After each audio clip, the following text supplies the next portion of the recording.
Members, it's 6 o'clock. I'd like to call the meeting to order. Yeah. Our first item is our Keep your Pledge of hands off of Allegiance. me. I pledge allegiance to the flag of the United States of America and to the republic for which it stands, one nation under God, indivisible, with liberty and justice for all. Mr. Vice Chair, could you read our mission statement? The mission of the Marshall Public School District is to educate, support, and prepare all learners for success. Thank you. Approval of the agenda. Do we have a motion? So moved. I'll second. Any additions? Hearing none, please vote.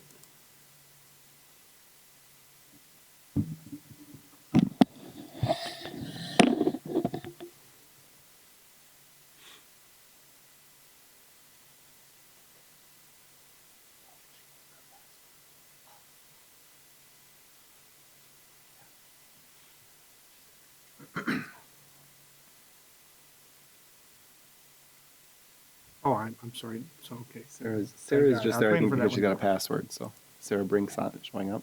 Just because she got a password, but We'll move on to I think we're our waiting for her. Tiger Spotlight, please.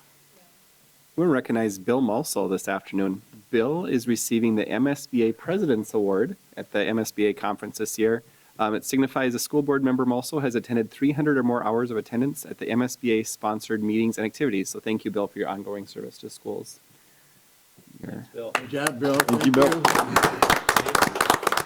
So your award is attached to this, and then at the MSBA conference, there's a luncheon that we've signed everyone up for. We'll officially receive that from MSBA. Supposed to wear your tux that day too, Bill. We got to go to that lunch. Asked first. We'll move on to our public forum. Is there anybody in the public that'd like to approach the board? Now's your time. Moving on to our presentation, our truth and taxation. Welcome. Thank you, Mr. Chair. All right, in honor of Bill's President's Award, we're going to do the Truth and Taxation presentation tonight. So just going to cover everything. So anybody that has never been through this or is watching kind of understands why we do this each year. But so by Minnesota state law, we're required to present this information in between November 24th and December 30th. It has to be after 6 p.m. May be part of a regular scheduled meeting, may be adopted by the board on the same meeting. We're not going to check that tonight. That'll be on the 19th. And must allow public comments. And then I won't read through this section here, but it just explains some of the things that we'll be going through tonight. So as you have heard and seen in the paper and read in the news, the challenge is there of education formula lagging our inflation. Won't read through this word by word. We received 2.45% in 21-22 of general fund increase. This year we received a 2%.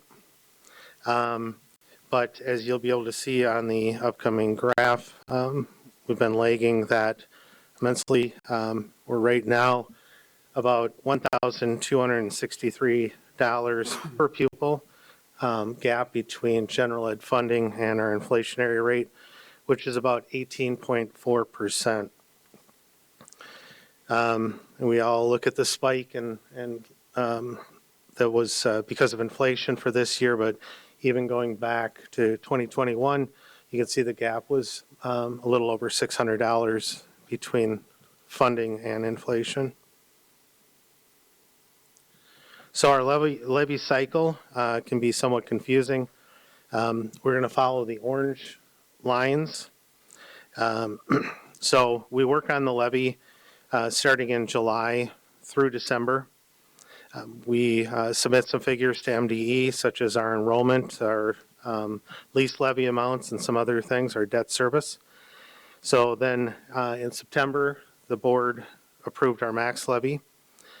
Then we work on doing more adjustments up through, actually it was a couple weeks ago, in which we now have our levy set We do the tax and truth and taxation in December. And then, as we talked about before, from January to June, we work on our preliminary budget for the next year. The preliminary budget's usually presented in June, in which hopefully the board will adopt and approve our preliminary budget. We then work on, then from July of 2023 of June of 2024 is when this levy's revenue is actually recognized. So what we're showing you tonight is actually revenue for next year. Some of our fund accounting overview. We have 6 different accounts. Construction we don't include in the list, but we've talked about all those during our different meetings.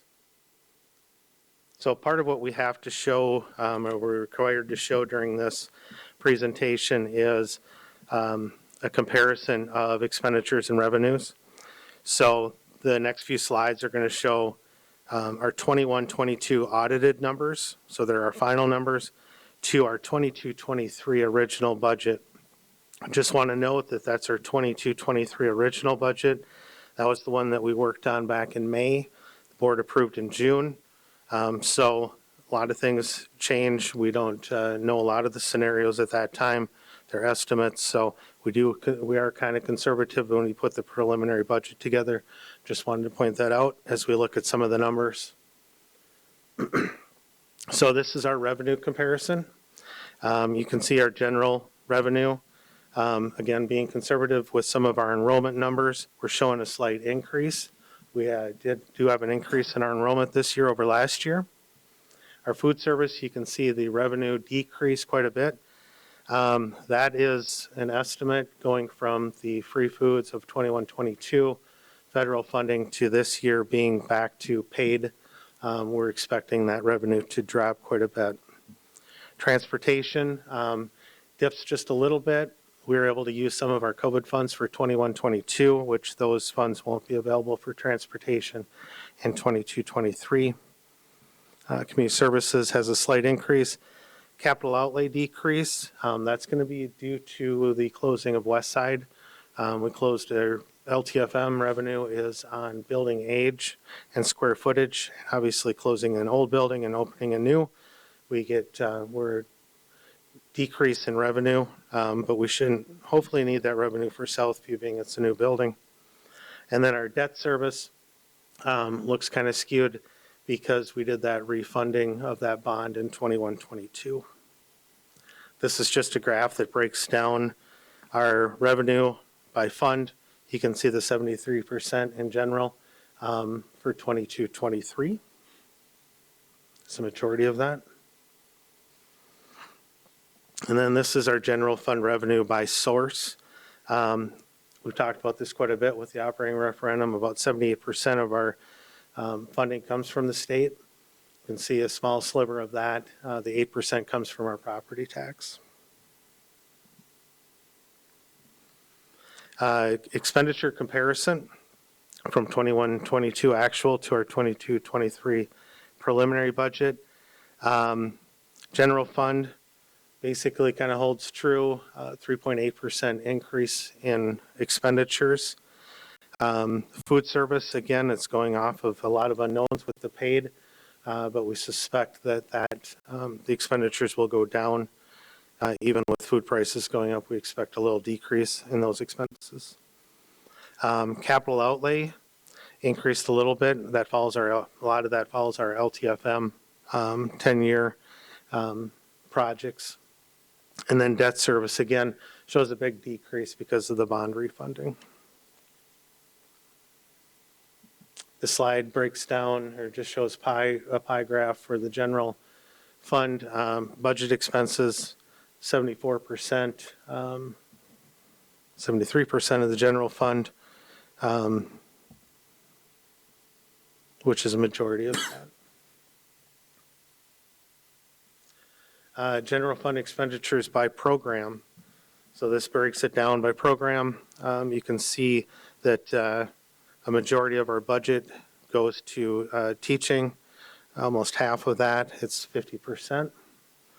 And that's for regular instruction. The second largest goes to special ed, which is 20.17, and then 9.89% is the next, which is our building and site expenditures. General fund expenditures by object code. This isn't as detailed as the slide before, but you can see about 86% of our salaries and benefits make up the pie, the 100%, which is a majority of that. So part of the process we have to do after our audit, and by November 30th, is we have to publish our district revenue and expenditures, which again is a comparison of 21-22 to 22-23 budget. And this breaks it down by restricted and other, and then by each fund. This is published or was published in the Independent and is also available on our website. So now for the tax levy portion of it, our tax levy information is out on the MDE website. But as you can see, we're looking at a general fund increase of about 13.77%. But our overall, which I'm sure will be the headline in the paper tomorrow, is an overall increase of just 0.74%, which is barely an increase when you're talking those big of numbers. So just wanted to show some of the levy history breakdown so you can see. Last year we were at 0.68%. This year we're at 0.7%. And I'll discuss a little bit on what drives the levy that makes up what we get. The spike you can see, a lot of that was with some of our debt service with Southview.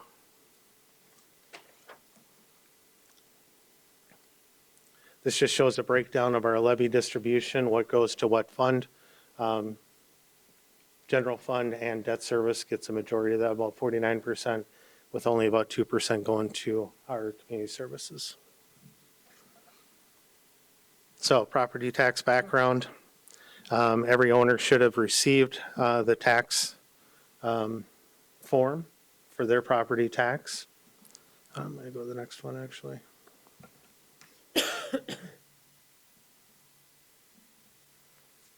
The city and county determines what the estimated market value is. Legislature sets the formula for tax capacity. Next, the county auditors calculate the tax capacity for each parcel of property. The legislature sets the formula which determines the school district's levy limits. Step 5 is where the Minnesota Department of Education calculates detailed levy limits for each school district. Then in step 6, the school board adopts the levy in September, holds a public hearing, and then adopts the final levy in December. Finally, the county auditor divides the levy, determining on the tax rate. Auditors multiply this tax rate by each property tax capacity to determine the school tax for the property. So you can see we don't have a lot to do with what is calculated in the levy, besides submitting some of our numbers. So part of tonight, what we need to do is we need to, whoops, I skipped. So some of the factors that go into the tax levy, whether it's an increase or decrease, is the change in market values. That's a big driver. State legislature, increase and decrease in enrollment, voter approved referendums, and then school board actions. There's a couple of slides. Again, I don't expect or try to pretend to be an expert when it comes to the whole levy process. A lot of what I would say is if people have questions directly about the school portion, they can give me a call. If they have a question about the whole overview of it, they should call the county auditor. But this was one section that the county auditor provides, and it just shows the market value in our area, Lyon County. And you can see this is actually 21-22, but the increase from 11.1 to 4.39. So there was quite an increase. We don't have the 22-23 numbers. This again is another some more information from the county It breaks up the tax capacity rates for the city, county, school district, and some of the townships. You can see that the school district went down from 2021 to 21-22 from 32% to 31%. So each year I just pick a couple examples out to kind of show the breakdown of the property tax, where it comes from, because I think people look at the bottom line and sometimes, not all the time, but sometimes maybe say the school district. So I like to break it down a little bit. This is a sample copy of a property tax form. Each property tax owner should have received, I think in the last month. I just wanted to point out a couple areas of importance. First at the top is where it shows the market value. If your market value did increase, this will most likely drive a property tax increase. School district does not control the market value. Below, I separated the sections out by color for each area. And again, just wanted to point out it's not all the school district. So you got the county and the city portion also.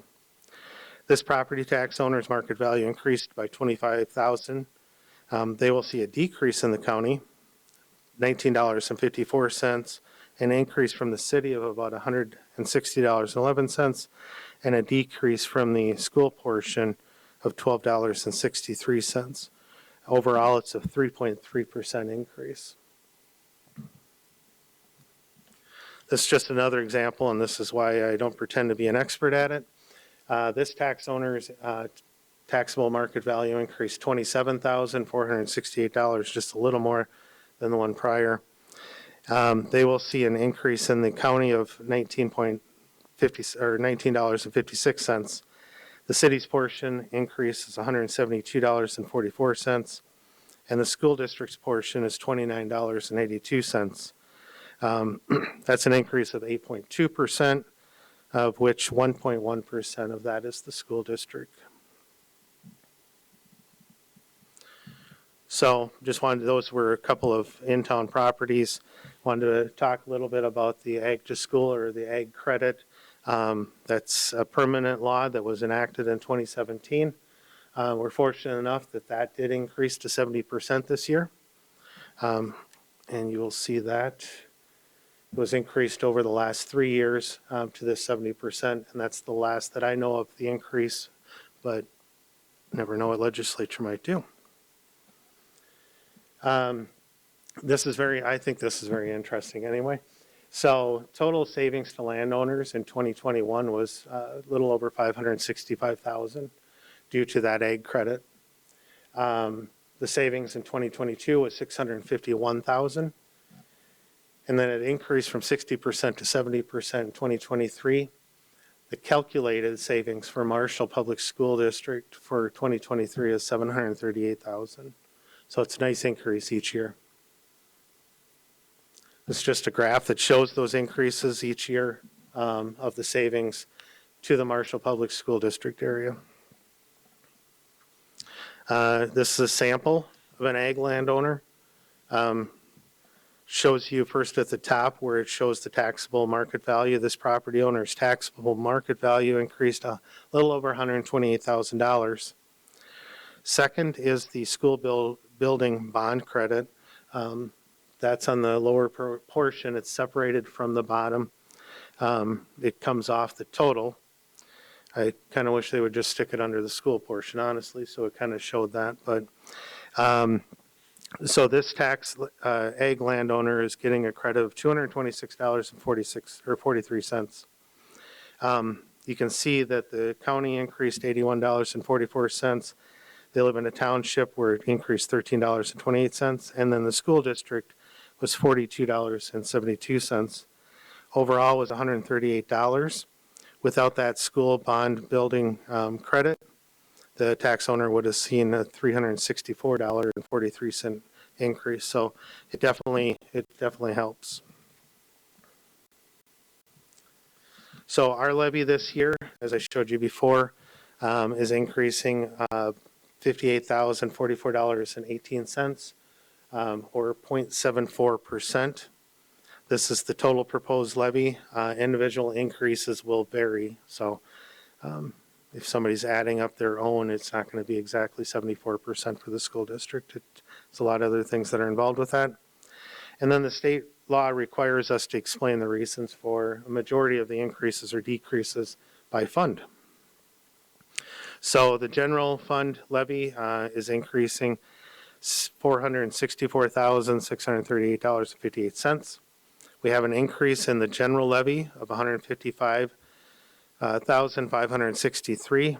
Majority of that is to our enrollment increase. There is an increase of $36,736 to unemployment insurance. A lot of that is last year, they're doing a catch-up because last year was froze, so they're doing a little catch-up on that. So we put in what we paid in for unemployment. LTFM is up $83,321. And then the building lease is up $156,582. That is adding CTI to our lease levy. We're allowed by the state to go over our max lease levy for 2 years, so we could add that on. And then once Maytech closes, that'll level out. Community services, not going to cover that much. It increased $1,701, which majority of that was early childhood. And then last is our debt service. Actually decreased $137,730, or I'm sorry, decreased $408,295.92. The debt service aid decreased $137,730. That is our principal and interest payments for next year will be that much lower. And then we had debt excess reduction of $223,228. That is, we're allowed to carry over so much debt excess, and we have been reduced that amount. So that is just a summary of each general fund. At the next board meeting, we'll ask for the board to approve or recommend approval for the levy of that $7,922,685.01. This just kind of gives the timeline again. So on the 19th, we'll ask for the board or recommend to the board to increase the levy. Any questions? I thought you'd come with one, Matt. Any questions from the public? No? Okay, just had to open that up. Thank you. Thank you. Thank you, Deanne. Thanks, Deanne.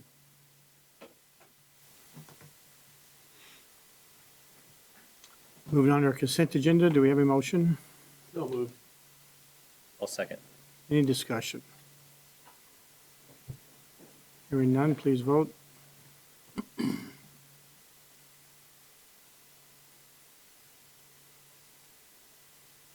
It is approved. Board forum, board members, anybody would like to speak up? I have two. One, I am a delegate, a representative to the Delegate Assembly for the Minnesota School Board Association. I attended their annual meeting to establish their legislative agenda. So that was Friday evening and part of the day Saturday. We talked a little bit at the work group, obviously fully funding education, dealing with the special ed issues, things like that. All are part of the legislative agenda, and then there were a number of resolutions passed, all centering around how we can hopefully work with legislators in serving our students in our districts. So that was exciting. And then today I also attended the speaker, Tony Hoffman, was brought in by Pride in the Tiger Foundation and the counselors between the high school and middle school. It was an excellent presentation. I think he really connected well with the students, and it was really important information on mental health and substance abuse. So I thought that that was really powerful, and I hope that there's positive feedback about it. But they did a meet and greet with him for board and administration, and then I attended most of his presentation to the high school. He was also presenting at the middle school as well. Did all the students get to hear it? Oh, okay. Good. Yep. I High believe school, it was. Maytech, and middle school. Yeah, I knew And the then he Maytech, spent yeah. time at Maytech in between as well Okay. today. So yeah, it was a good event today. Good. And even sitting down with him beforehand between some of the Pride representatives, Pride and the Tiger, myself, Sarah Brink attended, and then the counselors, and just what he would suggest given his experience for the district and things like that. So very helpful, very powerful presentation. I have a county children's collaborative meeting this Wednesday, and I'll report that out at the next board meeting. Good, anybody else? On discussion items, first reading of policy 534. Any comments? Sure, that's the school lunch policy. There's some changes in statute, and MSBA has added some update there. Change in language, but not change in process for us about the not dumping meals or withdrawing meals because of account balance. That has not been practiced in Marshall, but the language in the policy is being updated to reflect that. Second review of policies 413-09.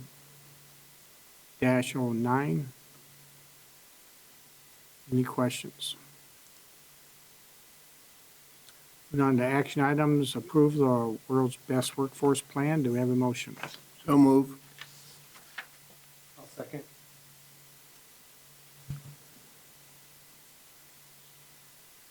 I will just share a little bit of update in there. So every year about this time, the timing is a little bit off with this, but the World's Best Workforce Plan, we're submitting our 22-23 plan now. It's mid-December, that's due. And then at the same time, we're doing our summer report from last year's. So we're getting that information together. The same 5 goals under World's Best Workforce are still there as have been there before. Ready for kindergarten, we use work sampling, online language. It's the same goal, aligns to the goal that's in their SCIP plan. Read well by 3rd grade, that also aligns to SCIP plan goals. It's the Southview 3rd grade SCIP goal, using NWA data measuring % of students at norm writ. Achievement gap is not one that's specifically in the SCIP. We have action steps that apply to it. For this plan, we look at the percentage of free and reduced students that are proficient on all accountability tests compared to students who are do not qualify for free and reduced lunches. And we use the qualifier, they have to be enrolled as of October 1st for that. We look at both reading and math, and just some good data with that. The reading gap last year moved from 26.6% in 21 to 24.9% in 22, so we saw a nice reduction there. And in math, the gap moved from 34.2% in 21 to 30.2% in 22, so almost a 4-point reduction there. So good information. Will continue those same goals, closing those achievement gaps there. College and career readiness, we have a lot of activities in place. For college and career readiness, just not a lot of measures that we use for this. So the measurement for this one is based on our ramp-up survey that we use at the high school, based on student beliefs in areas of career and college readiness. And the results, she has them up on the board. There were 9 different question sets, and the goal is to have an increase in at least 5 of those 9 areas, which we saw last year. Graduation rates is the next one. It's the 5th one. Graduation rates is a really hard one to use the state data with because there's such a lag in getting that data. We'll get the 22 graduation rate data this next spring about the same time our 23 class is graduating. So there's almost a full year's lag in that. So instead of using the graduation rate data from the state to measure progress in this one, in the SCIP plan at the high school, and now we're moving that way with our World's Best Workforce Plan, we're looking at measuring the percentage of students who are passing other classes. The same data Brian's reported on a few times. I think that's relevant data. They're passing classes, of course, they're on track to graduate. So that's the same data we'll use for this. When you get to A&I, the summary report looks at both plans together. The A&I plan, 2 of the goals are the same, as achievement gap and the graduation rate goals. Those carry through to the A&I. You'll see the data report for this year. We still had the graduation rate data from the state in last year, so that carries through, but the new goals are going to follow differently. And then the additional piece for A&I is there's a goal around teacher equity, and student access to highly qualified teachers is where that one's going. So our goal around that one, we're measuring the percentage of teachers who have completed the cultural competency training, which is an important piece that we offer to all of the staff. It's a required piece for relicensure. So those are the goals that we're including in the plan for next year. Any questions?